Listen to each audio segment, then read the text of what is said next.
जीवन का सत्संग में अगर बैठे हैं तो 1 मिनट आपका बहुत ही कीमती है।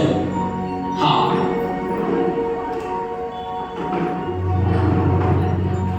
इसलिए सुंदरकांड में वर्णन है कि जो स्वर्ग का सुख और उससे भी बड़ा सुख जो अगर है तो उससे भी बड़ा सुख आपका सत्संग है। क्या है? उससे बड़ा आपका सत्संग है। और किसके बराबर? लव, माने 1 मिनट के बराबर।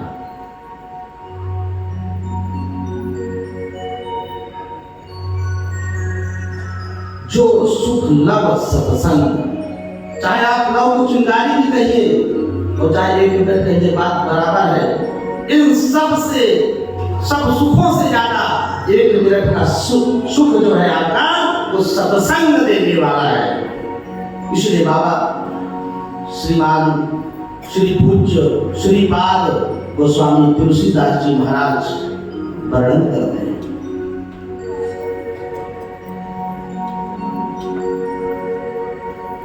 आइए कथा प्रवेश करेंगे, उसके पहले कुछ क्षण भगवान नाम का संकीर्तन कर लें। तेरी मंद मंद मुस्कानिया पे, तेरी मंद मंद मुस्कानिया पे बलिहार राघव जी, बलिहार राघव जी। तेरी मंद मंद मुस्कानिया पे, मुस्कानिया पे बलिहार राघव जी, बलिहार राघव जी। तेरी मंद मंद मुस्कानिया पे, तेरी मंद मंद मुस्कानिया पे बलिहार राघव जी, बलिहार राघव जी। तेरी मंद मंद मुस्कानिया पे, तेरी मंद मंद मुस्कानिया पे बलिहार राघव जी, बलिहार राघव जी।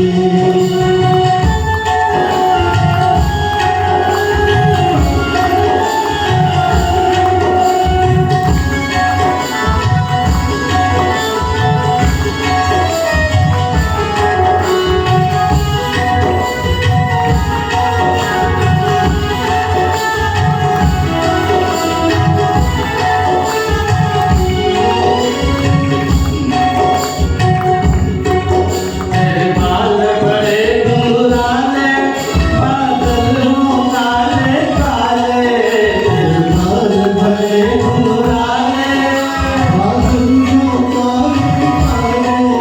तेरे बाल की पैजनिया पे, बाल की पैजनिया पे बलिहार राघव जी, बलिहार राघव जी।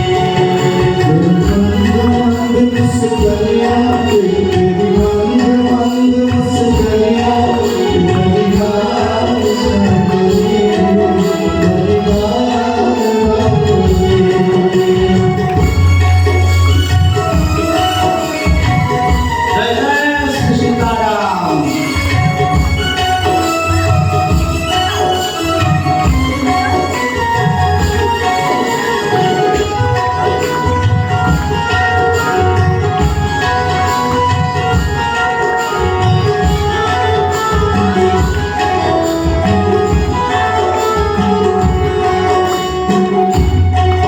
तेरे नैन बड़े कटरारे, लगते हैं प्यारे प्यारे।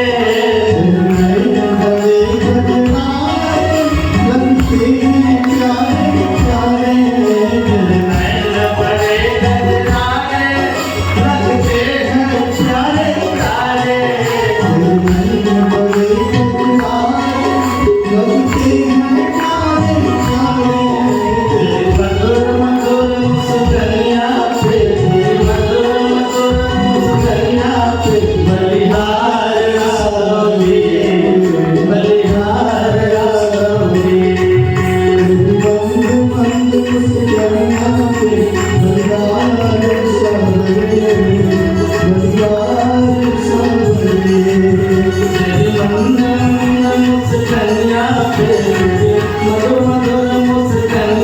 पे बलिहार राघव जी, बलिहार राघव जी।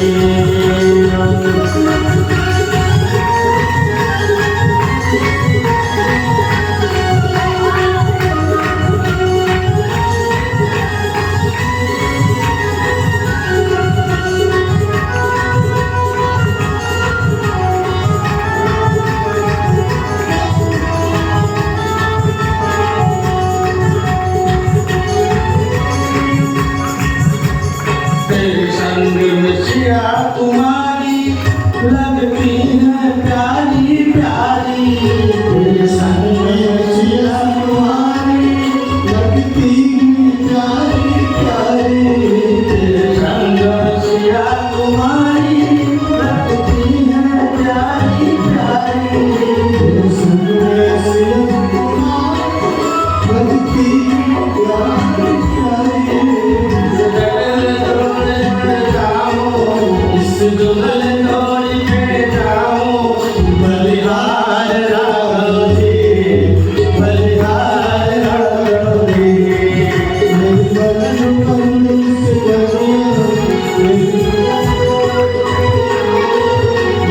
बलिहार राघव जी, बलिहार राघव जी।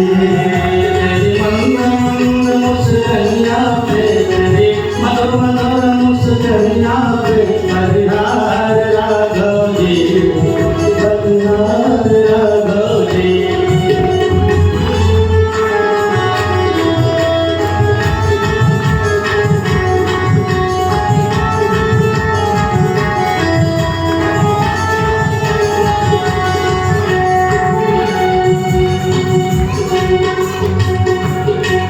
मेरी चाले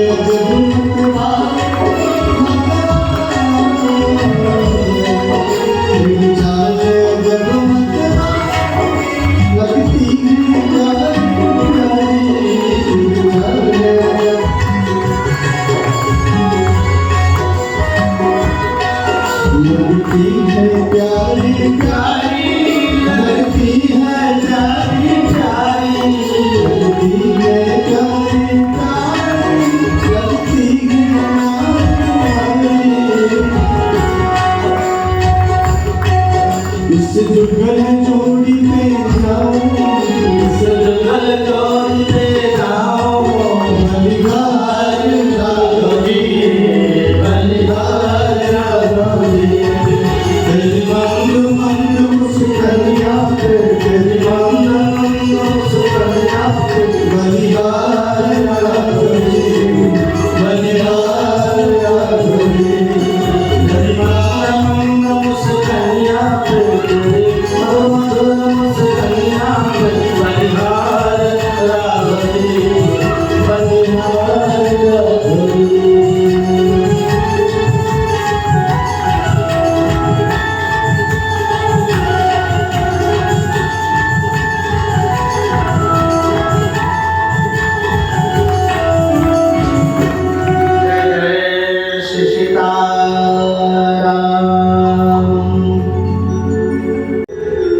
शनिदेव का वार भी है, हनुमान जी का भी वार है, और इसीलिए हम सब बार बार हनुमान जी को नमस्कार करते हुए और उनसे आज्ञा लेंगे कि हम कथा में प्रवेश करेंगे। हनुमान जी क्या है उनको? राम चरित सुनबे को रसिया। हनुमान जी कथा सुनने के सबसे उत्तम श्रोता है। जहाँ राम कथा होती है वहाँ हनुमान जी विराजमान हो जाते हैं। इसीलिए उनके स्वामी का प्रथम निवेदन होना चाहिए। तो कल के प्रसंग में आप लोगों ने श्रवण किया कि समुद्र मंथन हुआ, राहु का छेदन हुआ, और राहु और उनका धड़ केतु जो सर्वभानु दैत्य जो थे, इनका छेदन होने के बाद ये दो ग्रह बने और नवग्रहों के स्थान पे इनका आधिपत्य मिला। इस प्रकार से जलंधर दैत्य ने अपने गुरु शुक्राचार्य से सुना कि देवताओं ने इतना भारी अन्याय किया है हमारे मित्र के साथ, बदले की भावना को लेकर के देवताओं पर चढ़ाई कर दिया और इस प्रकार से सभी देवताओं को पराजित कर दिया जलंधर ने।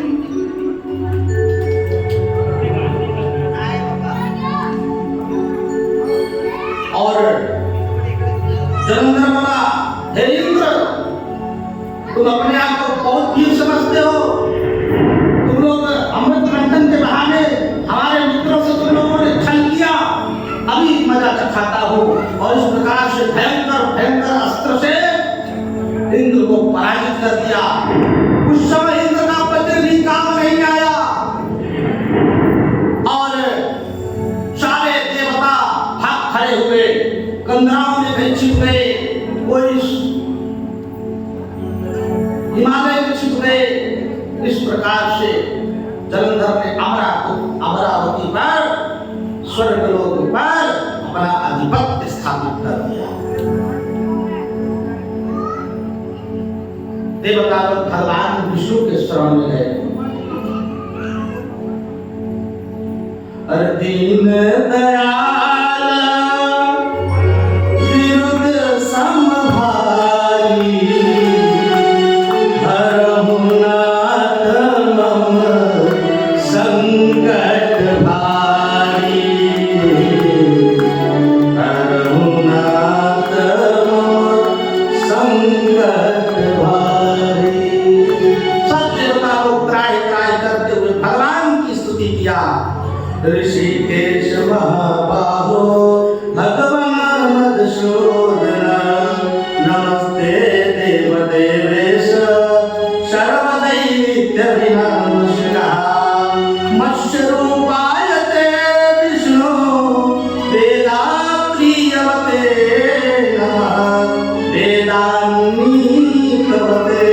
नमः, सत्यव्रते सदनाज्ञा प्रलया विहारे। हे भगवान ऋषिकेश, हे भगवान महाबाहो, भगवान की विशाल विशाल भुजा है, इसीलिए भगवान का नाम महाबाहो। भगवान मधुसूदन, मधु नामक दैत्य का भगवान ने मर्दन किया, इसीलिए भगवान का नाम मधुसूदन है। और इस प्रकार से देवता लोग नमस्ते नमस्ते, देवताओं के देव भगवान नारायण, आप सबको हम बार-बार दंडवत करते हैं, प्रणाम करते हैं। ये दुख लेकर के आया हूँ कि जलंधर हम लोगों को स्वर्ग के अधिकार से, स्वर्ग के सुख से, ऐश्वर्य से विमुख कर दिया है, प्रताड़ित कर दिया है, छीन लिया है। भगवान ने कहा, देवताओं मत घबराओ, हम तुम्हारे लिए साधन करेंगे, उद्यम करेंगे। भगवान गरुड़ावेश होकर के, क्रुद्ध होकर के, जैसे भगवान जलंधर से युद्ध करने के लिए भगवान चले, माता लक्ष्मी ने हाथ जोड़ करके कहा कि हे प्रभु, हमारे भाई को मत मारना। सभी बहनें अपने भाई के लिए बहुत चिंता में रहती, हमारे भाई को सुख बढ़ जाए, हमारे भाई का वैभव बढ़ जाए, हमारा भाई समाज में नाम कमावे, अच्छा वर्चस्व हो। ऐसी सभी बहनें भाई के लिए आस्था रखती हैं, भगवान से निवेदन करती रहती। 28 तारीख को रक्षाबंधन का महापर्व है। ये सनातन है, आज से नहीं, सनातन है। जिस दिन भगवती लक्ष्मी ने राजा बलि को भाई बना करके राखी बांधी थी कि राखी के बदले हमें कुछ देना पड़ेगा, बहन को मांग लो। भगवती लक्ष्मी द्वारपाल बने हुए अपने पति को मांगा। उस दिन से राजा बलि ने कहा कि आज के दिन प्रभु वरदान में यही मुझे चाहिए कि जो बहन अपने भाई के हाथों में राखी बांधे और सलामती के लिए रक्षा मांगे, उसका कभी बाल बाका ना हो। हे प्रभु, यही मुझे वरदान दीजिए। उस दिन भगवान लक्ष्मी नारायण नारायण सात में युगल सरकार राजा बलि को गदगद करते हैं, राजा बलि को कृतार्थ करते हैं। सर्वंतर्यामी चराचर जगतपति लक्ष्मीपति भगवान राजा बलि के स्वाद में, राजा बलि के व्यवहार में, राजा बलि के कर्म में भगवान आज द्वारपाल है। माता लक्ष्मी ने निवेदन किया, अहम देव वल्लभानाथ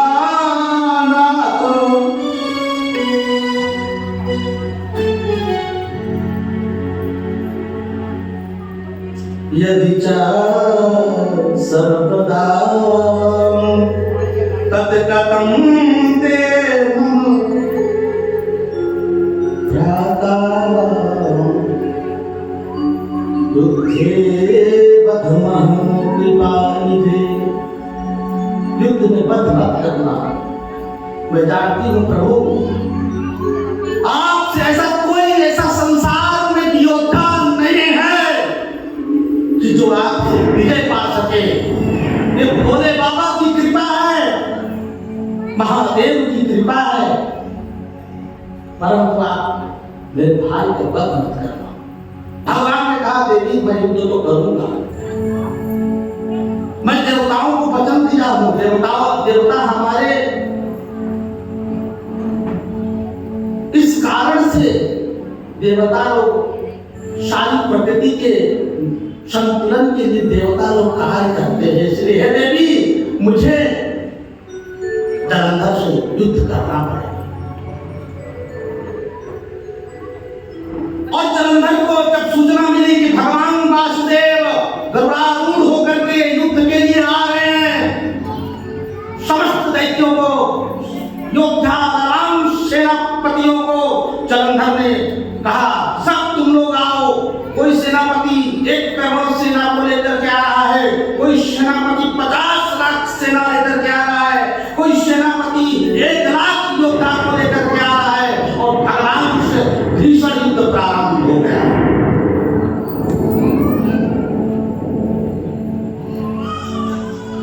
जलंधर ने कहा, महाराज तुम हमारे जामाता हो, हमारे बहन के पति हो, परंतु इन डरपोक देवताओं के तुम स्वामी बने हो, परंतु मुझसे युद्ध कर रहा हो। ये युद्ध धर्म है। हमारे इस प्रकार से हमारे मित्र दैत्य लोग को सताया जाता है, आज मैं उसका प्रतिशोध लूंगा। भगवान ने कहा, जलंधर अगर तू प्रतिशोध लेगा तो मैं तेरे साथ युद्ध के लिए तत्पर हूं। और इस प्रकार से जलंधर बड़े क्रोध में हाथ दांत और होठ को चढ़ाते हुए और जाकर के भगवान विष्णु के वक्षस्थल पर एक घूसा मारा। भगवान को ऐसा लगा कि जैसे कोई फूल फेंक करके मारा है।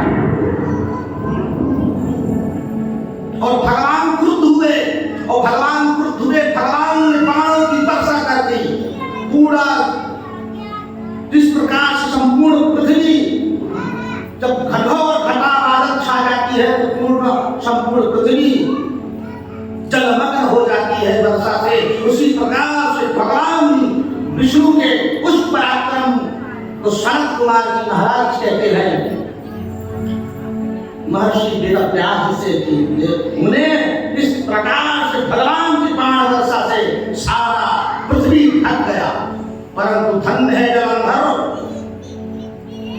जलंधर ने अपनी योग मायावी शक्ति से समस्त बाण को खंडित कर दिया और पुनः भगवान ने विशाल शक्ति का प्रयोग किया, संधान किया।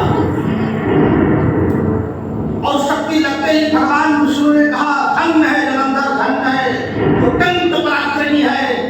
और इस प्रकार से भगवान ने जलंधर के सेनापतियों का वध किया। जलंधर की सेना डर से भय से भाग रही थी। उसी समय जलंधर ने कहा, सेनाओं तुम अगर नहीं ठहरोगे तो मैं तुम्हें मार दूंगा, इसलिए मेरे साथ आकर के युद्ध करो। और उसके बाद जलंधर ने बहुत भयंकर युद्ध भगवान से किया। भगवान को गदगद कर दिया। भगवान उस युद्ध से 36 दिन लगातार जलंधर में भगवान से युद्ध किया। इस सबसे महाभारत तो युद्ध आपने सुना होगा, परंतु ये महाभारत से 2 गुना युद्ध जलंधर में भगवान विष्णु से किया था। भगवान को एक चक्कर से ही समस्त अधर्मियों को नाश कर दिया महाभारत में 18 दिन के अंदर, लेकिन जलंधर का बाल बांका नहीं हुआ है 36 दिन के अंदर। जो लक्ष्मी है,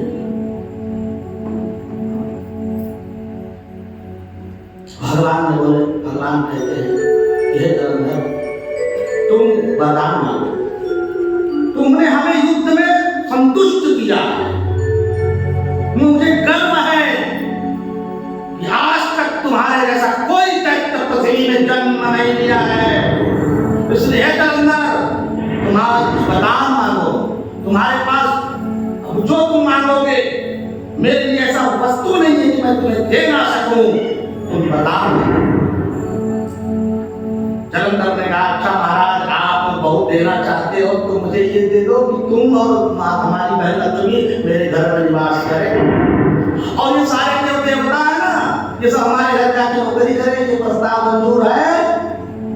भगवान सोचे बोले ठीक है चलो इसी के देवताओं का ही लिए कम से कंदराओं से छिपड़े से अच्छा है कि जलंधर घर में चाकरी करेंगे, बढ़िया बढ़िया खाना भोजन करने को तो मिलेगा, मलाई पूरी खीर मलाई सब खाने को मिलेगा। भगवान ने कहा हे मस्तू, जलंधर के यहाँ सब देवता वरुण देव नौकरी लग गई पानी भरने का, इंद्रदेव हे इंद्र चल झाड़ू लगा, हमारे आने से पहले पूरा मोहल्ला साफ होना चाहिए, गारंटी दे। इंद्रदेव ने कहा सरकार, जब भगवान विष्णु लक्ष्मी साक्षात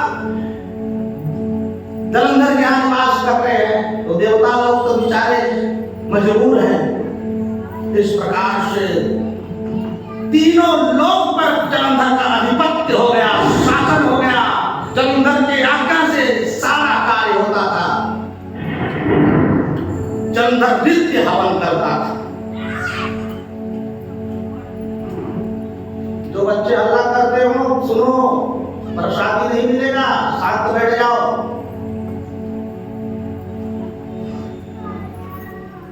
और इस प्रकार से जलंधर नित्य हवन करता, भगवान शिव की महिमा का श्रवण करता, शिव भक्त था। परंतु सब देवता धीरे धीरे बड़े ही त्राहित थे, ये दैत्य कब मारा जाए, कब हम सब लोगों का जो है सुख वापस आवे, पराधीन सपने सुख नहीं। जब आदमी जब पराधीन हो जाता है, जैसे कुछ समय पहले हम सब अंग्रेजों के अधीन थे, अंग्रेज लोग नियम बनाए, दुख दिया, तकलीफ दिया, सब कुछ नष्ट किया, सब कुछ भ्रष्ट किया। तो उसी प्रकार से बताइए, जो अगर किसके अधीन हो जाए तो क्या सुख रहेगा? पराधीन सपने सुख नहीं।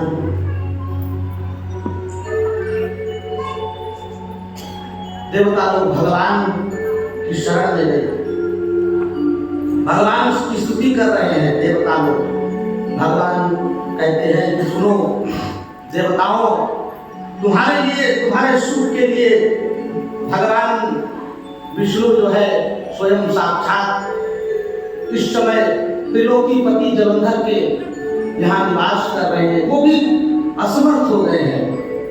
देवता लोग बहुत भगवान की स्तुति किया। शिव शंभु सा निराला कोई देवता नहीं है, शिव शंभु सा निराला कोई देवता नहीं है, शिव शंभु सा निराला कोई देवता नहीं है।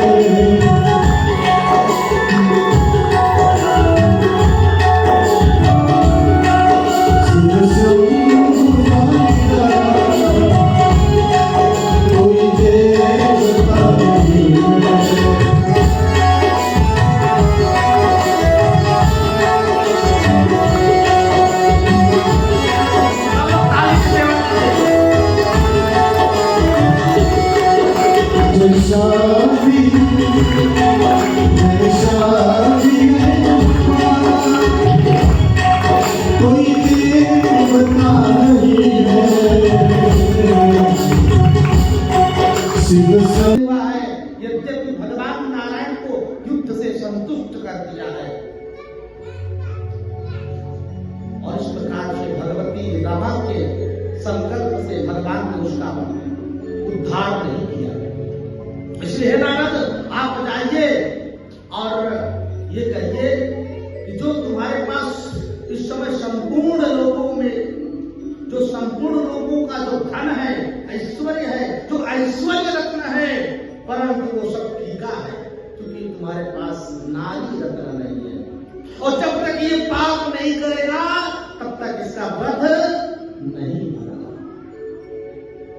नारद जी महाराज ने कहा ठीक है प्रभु, आपकी आज्ञा। और नारद जी जलंधर के नगर में आए। जलंधर के यहाँ एक ऐश्वर्य देखा, देवताओं को देखते हुए देवताओं को भी देखा कि अब देवता लोग भी जो है जलंधर के अधीन होकर के दुखी हैं। नारद जी महाराज ने सांत्वना किया, ये देवताओं, मैं आप सबका ही प्रिय करने के लिए मैं यहाँ आया हूँ, आप लोग घबराओ नहीं, बहुत शीघ्र ही भगवान कृपा करने वाले हैं। और इस प्रकार से नारद जी गए, जलंधर आया, जलंधर में भगवान की बड़ी स्वागत किया, नारद जी महाराज का बहुत स्वागत किया और नारद जी को उत्तम आसन दिया बैठने के लिए। और नारद जी ने कहा कि जलंधर, तुम्हारा ऐश्वर्य बहुत बड़ा है, तुम धन्य हो, तुम ही तो इस ऐश्वर्य को भोगने वाले तुम ही एकमात्र स्वामी हो, तुम्हारी जय हो। नारद जी महाराज के वचन से जलंधर गदगद हो रहा था। वो नारद जी का अभिप्राय नहीं जान रहा था, अपने मद अहंकार में डूबा चला जा रहा था। उसी समय भगवान श्री नारद जी ने कहा, सब ऐश्वर्य का दर्शन किया नारद जी ने, और पुनः नारद जी ने कहा कि जलंधर, तुम्हारे पास ये सब ऐश्वर्य होने के बावजूद भी तुम्हारे पास स्त्री नहीं है, सुंदर स्त्री नहीं है, सुंदर स्त्री होना चाहिए तुम्हारे पास। जलंधर ने कहा, महाराज तो वो कहां मुझे मिलेगी? बोले, नारद जी महाराज ने कहा, देखो इस समय हिमालय पर एक जटाधारी दिगंबर, जटाजूट वाला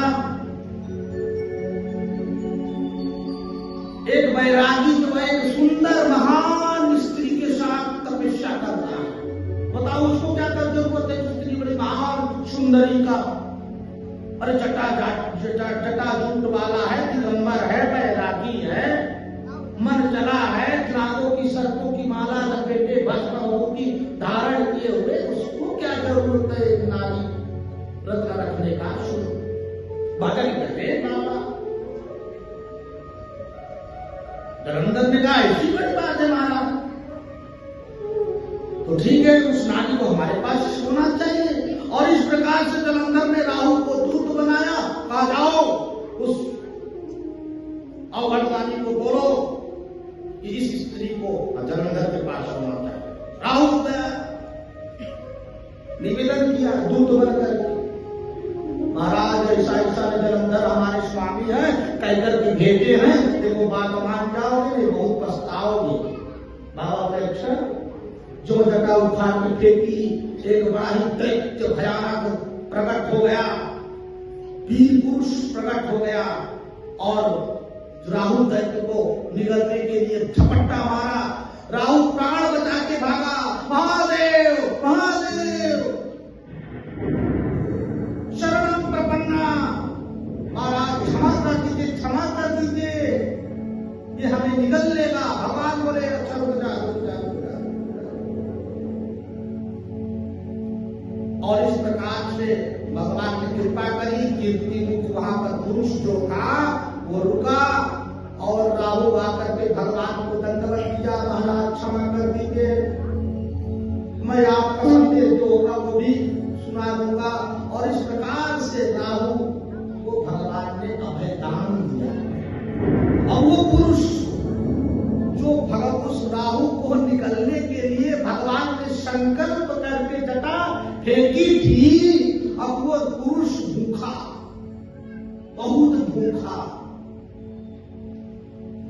से हाथ जोड़ करके कहने लगा, भगवान बताइए अब मैं क्या पाऊं, क्या खाऊं, किसको लेकर जाऊं, भूख बहुत जोर लगी है। देव देव महादेव करुणाकर्षण कर, त्याजितम मम भक्षन्ते शरणागत वत्सल।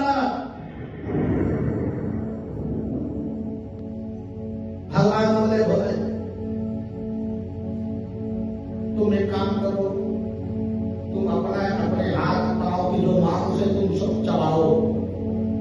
जो आदमी चबाना शुरू कर दिया, धड़ बचा बाकी सब चबा डाला। भगवान बहुत प्रसन्न हुए। कभी बताइए कोई अपना शरीर ग्रहण करता है, लेकिन भगवान की आज्ञा से पूरा शरीर ग्रहण कर दिया, मुख बचा।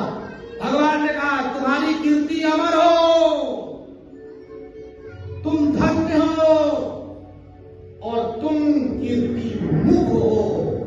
आज देखो जो टोना में जो लगाए रहते हैं ना, एक राक्षस जैसा मुंह रहता है, वो इतना लटकन मिलता है, उसमें प्लास्टिक का काला काला होता है, वही कीर्ति मुख है।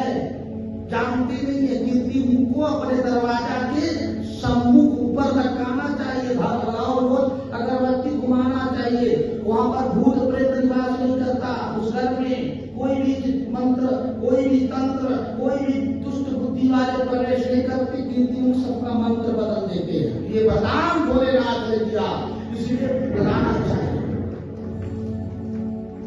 जानते नहीं है बहुत से लोग, वो राक्षस समझ करके लगा देते हैं। एक दिन तो हमें कन्या पूजा करने गए थे, बोले रावण है।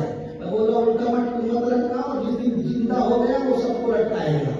रावण बड़ा दुष्ट है, इसलिए ये भगवान का गढ़ है।